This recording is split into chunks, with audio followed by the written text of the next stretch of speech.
Hello everyone. Today we are going to read chapter 7. I read chapter 6 and uploaded it not long ago, so please you could check that out as well. And if you haven't read any of these chapters yet, you might want to start from the beginning and move on to this one, chapter 7, which I will start reading. So, thank you. And I'm appreciating all of these views you guys watch on my videos, like especially my first video. I've got already 66 views and I'm so grateful. Thank you. Alright, chapter 7, she's on her way. I'm well and strong and young, Clara Barton wrote in her diary when the Civil War began. If I can't be a soldier, I'll help soldiers. But not everybody felt the same way. Washington, D.C. was part of the South, just across the Potomac River from Virginia, which also had seceded from the Union and joined the Confederacy. That meant that Confederate soldiers were just across the river from the capital of the United States. They could attack at any moment. Here you go. That's her writing the card. Many people left Washington, but President Lincoln didn't leave. Instead, he immediately asked for the soldiers from the northern states to come down to defend Washington. The 6th Massachusetts Regiment arrived by train, and when it did, Clara Barton was at the station to meet them. As the soldiers stepped off the train, Clara saw a face that was familiar to her long ago. "Pete Boyd," she explained. "Do you remember me?" The man looked at her closely. He was many years older than the boy Clara had taught earlier, but Clara never forgot the faces of her students. A big smile appeared across on his face. "Sure, I remember you. You're Miss Barton. You taught us how to pitch horseshoes at the North Oxford schoolhouse." Clara laughed. "I hope that wasn't the only thing you learned from me, Pete," she said, giving him a big hug. Then they met at the station.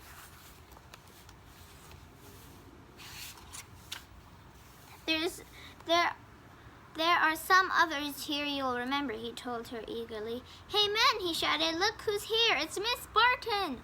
The other men crowded around them, and Clara recognized many of them.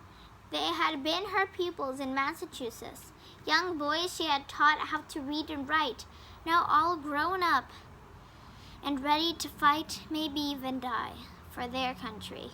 Clara felt tears come to her eyes. "All of you are a lot bigger than I remember," Clara said, "but you're still my boys, and I'm still going to take care of you. Is there anything you need?" When we stopped in the Baltimore train station, we were attacked by a mob," another soldier told her. "They killed a couple of our men and wounded many others. You might say we're the lucky ones," Pete Boyd said. "We made it all right, but we have nothing. We lost our clothes, our baggage, everything. We haven't to eat either," somebody else told her. "I'll take care of that," Clara Barton promised. Then immediately, "I took care of you in school, and now that you've come to Washington to defend this city, I'll take care of you again. Where are you boys staying?" "They're putting us in the capital for now, before they sent us to the front lines." Clara Barton swung into action. She went back home and took all the extra linens she had, even tore up sheets to make handkerchiefs. She asked her neighbors for extra linens, clothes, and food, and packed everything in large baskets. The next day, she came into the Senate chamber of the Capitol, where her soldiers were staying. followed by 5 porters carrying enormous baskets and food and other supplies. Did I miss? Oh. Her boys whooped and hollered when they saw her. The soldiers of their regiment helped themselves to everything Clara had brought, joking and teasing with her, and she laughed right back. This feels just like the old days, Clara thought.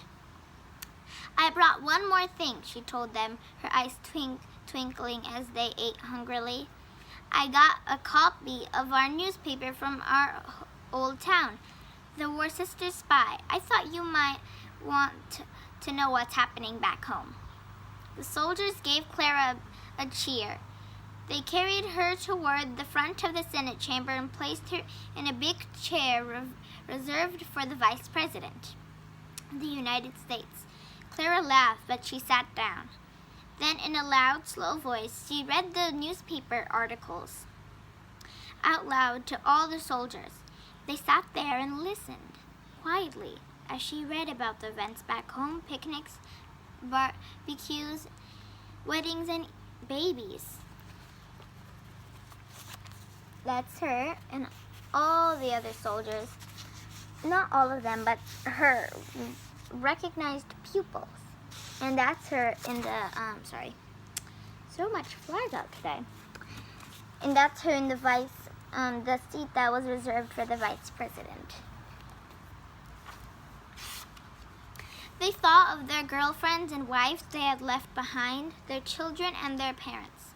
And when Clara finished, they gave her a standing ovation, whooping and carrying her on as never before. But Clara wasn't finished. She realized now how many things soldiers needed: towels, soap, needles, threads, linen, books.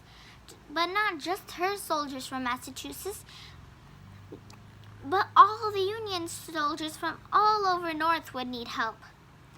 That very day she sat down and wrote letters to newspapers around the country, asking all the readers to send these supplies to her. She would then see it to that they were distributed fairly and evenly. Soon Clara's home was filled with clothing and cans of food, blankets, pillows, everything a soldier needed. She gave these to the soldiers as soon as she got them. But soon something else bothered Clara. The North and South had fought the Battle of Bull, and that sentence was cut at the end of the page, but there's Clara with all the boxes of everything a soldier would need. The North and South had fought the Battle of Bull Run, and North had lost. Clara and her sister Sally stood on the banks of the Potomac River as the wounded soldiers were brought back to Washington, where the nearest hospitals were. She watched as the soldiers lay in the sun or rain, sometimes for hours, sometimes for days, waiting till they could be taken to the hospital. Clara did whatever she could, bandaging their wounds, feeding them, but often the soldiers died right before her eyes. If there had been a nurse at the battlefield, she could have taken care of the wounded soldiers right away. I bet most of these soldiers would still be alive today if someone had been there to bandage their wounds, feed them, and keep them warm when they got hurt, Clara told her sister. But nurses are women, Sally reminded her, and women are never allowed near the battlefield. It's time they were, Clara said, looking at the wounded soldiers all around them. Many of them, she knew, were not going to make it to the end of the day. And if only they had received treatment earlier. But where are you going to find nurses ready to risk their lives at the front lines? Sally asked. There's one right here, Clara told her. I want to go to the front lines to take care of all our soldiers. As soon as she got home, Clara wrote letters to the Union Army asking permission to go to the front lines to nurse wounded soldiers. Finally, she was given an appointment with the Union general. I would like to serve as a nurse at the battlefront, Clara told him. You? The general told her. A woman? Why not? The These boys are fighting and getting hurt day after day. If they had somebody nursing them right away instead of having to wait for days till they were brought back to the hospital in Washington, many of them would live. There is something in what you say, the general said, but I can't send a woman out to the battlefield. A woman's place is in the home. But Clara wouldn't give up. She knocked on more doors and talked to everybody she met. She believed she could go to the front to nurse wounded soldiers. And then, in the middle of her efforts, she received bad news. Her father was ill back home. Quickly, Clara went home to Massachusetts. Her father was 88 years old, and Clara knew he would soon die. She stayed to nurse him for several months, and during that time, she told him what she wished to do. Lying in his bed, Captain Barton held his daughter's hand and told her, "Go. If you believe it is your duty, go. I know soldiers. They will respect you and your mission." That gave Clara renewed strength and hope. When she returned to Washington, she met Major, and that sentence is cut. And here's the general and her talking about it. But he said no, he just can't send her. That gave Clara renewed strength and hope. When she returned to Washington, she met Major Rucker, who was in charge of making sure that the Union Army had all the food and medical supplies it needed. "I know I'm a woman," she told him, "but I'm strong and I'm not afraid. Soldiers are dying every day.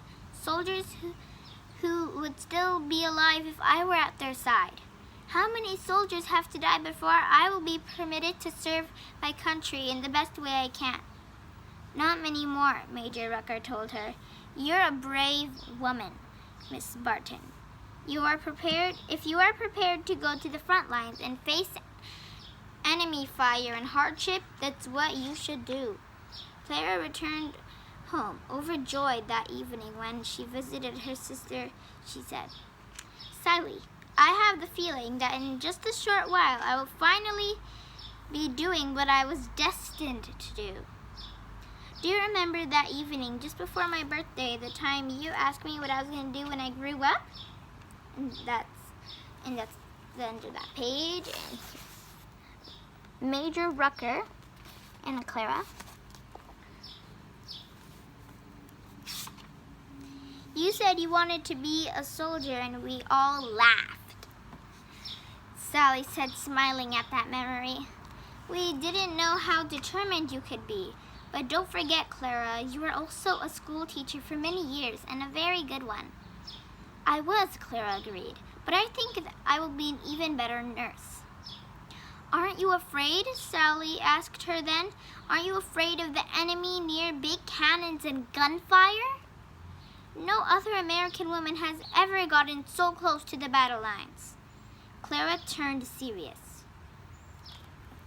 "I'll probably be afraid when I get there, Sally. I'm sure the soldiers are afraid too. That doesn't prevent them from doing their best, and fear won't prevent me either. I'll be the best nurse they ever had," she said, looking more determined than ever. "I want to save lives." That summer, Clara finally got a letter from the Surgeon General of the Union Army authorizing her to go to the front lines to nurse the Union soldiers. Clara Barton was on her way. All of the important steps she had taken already, of all the things she had done in her life so far, she was about to embark on the most significant undertaking of her life for herself and the world. That was the end of that chapter. I am very excited to read the next chapter, but again, I will have to read that a little later. And I hope you enjoyed that.